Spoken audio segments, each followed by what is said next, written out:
tanpa rasa kasihan sedikit pun. Para korban yang telah disiksa dan dibunuh ditinggalkan begitu saja.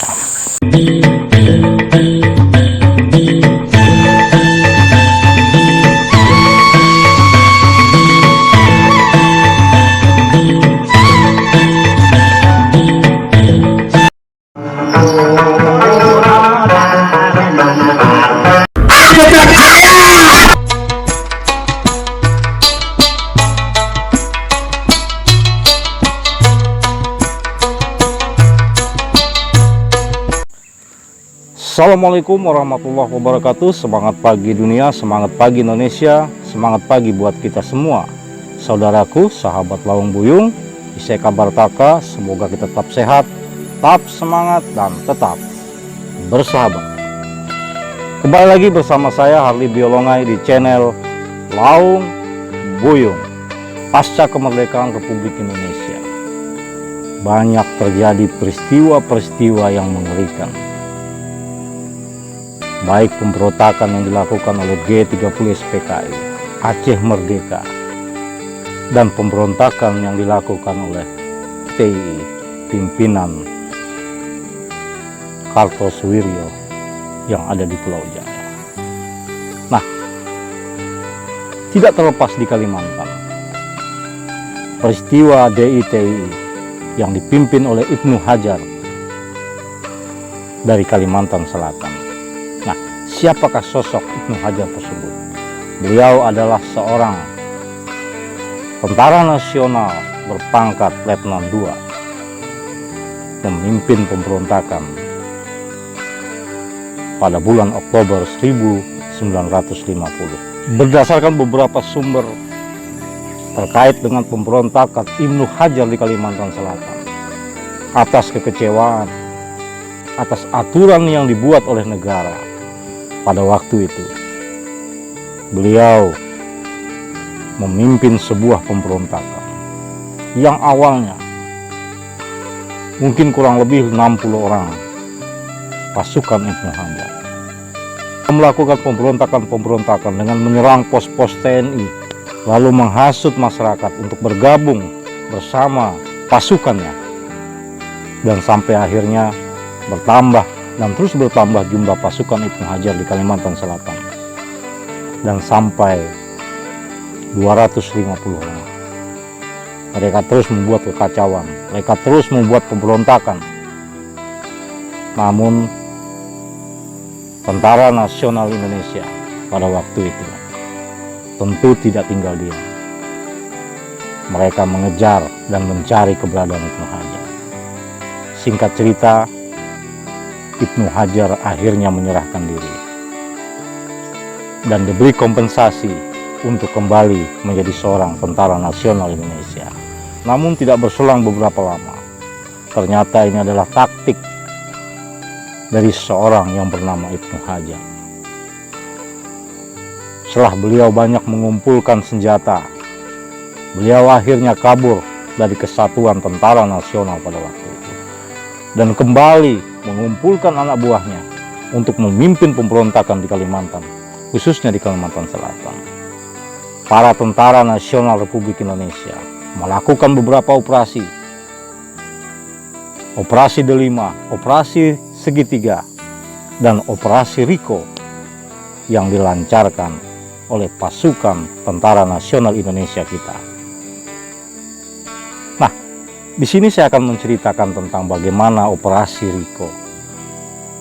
Daerah Riko adalah salah satu desa yang saat ini kebetulan berada di wilayah ibu kota Nusantara.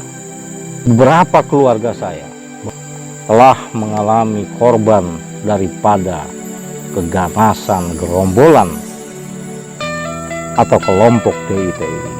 Pemberontak DITII pimpinan Ibnu Hajar dikenal oleh masyarakat Pasir dengan nama gerombolan.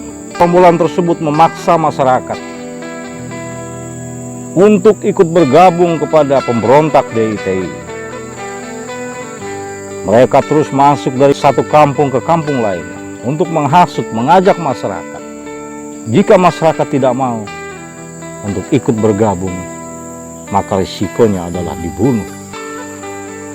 Bukan cuma dibunuh, hasil kebun, hasil panen, hasil petani masyarakat setempat dijarah.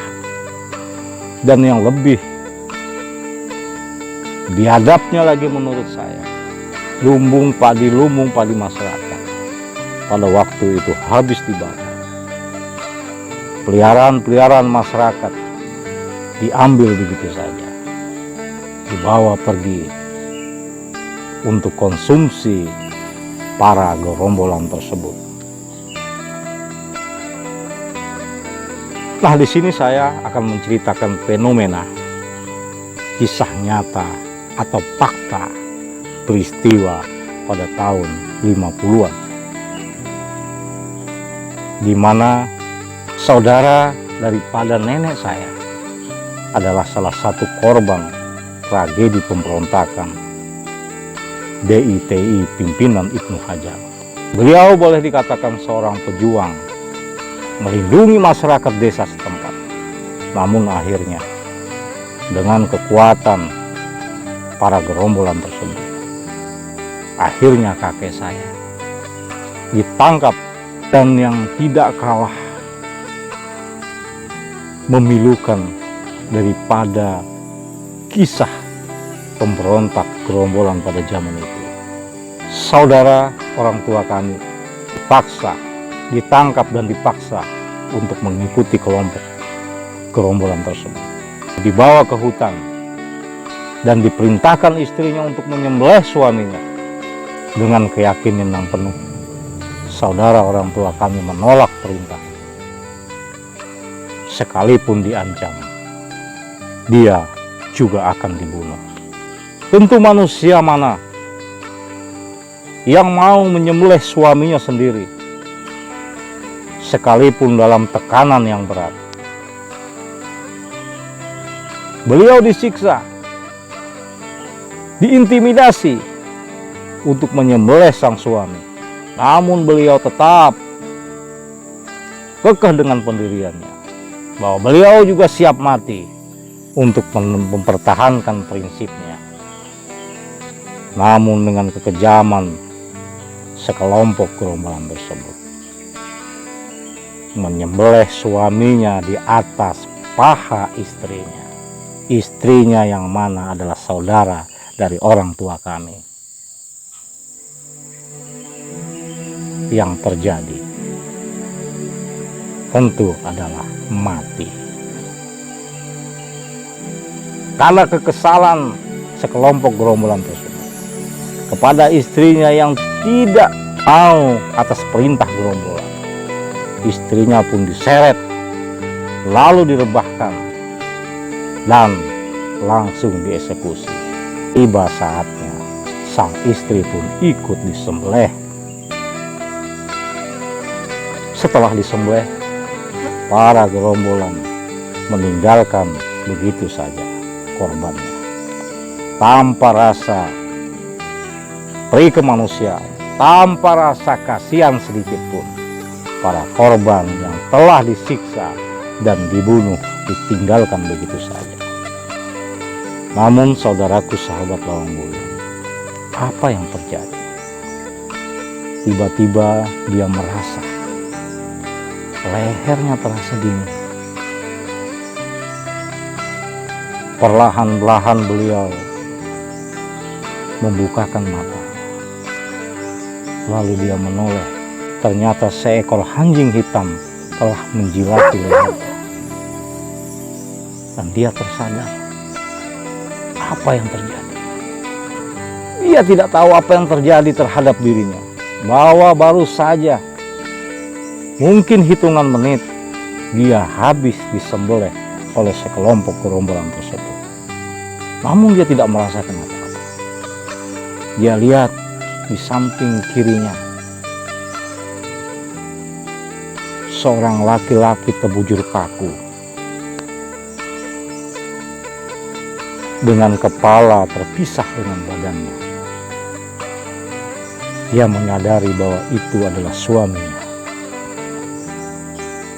Lalu beliau berdiri dan menoleh ke arah seekor anjing tersebut. Namun yang terjadi, yang tadinya seekor anjing hitam itu berubah menjadi seorang laki-laki tua, lalu mengatakan kepadanya, "Pergilah kau dari sini, ikuti telunjuk saya, terus berjalan dan jangan menoleh ke belakang." Lalu beliau mengikuti perintah tersebut, dan akhirnya beliau terus jalan ke arah depan. Setelah diperkirakan sudah jauh melangkah, beliau pun menoleh ke belakang.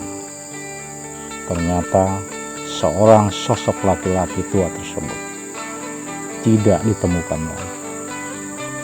Beliau terus berjalan. Di mana yang perlu sahabat Lawang Buyung ketahui, areal perjalanan tersebut ada di seputaran ibu kota Nusantara. Tiba saatnya beliau menemukan sebuah sungai kecil, lalu beliau menghampiri untuk meminum air tersebut. Setelah meminum, beliau tidak sadarkan diri.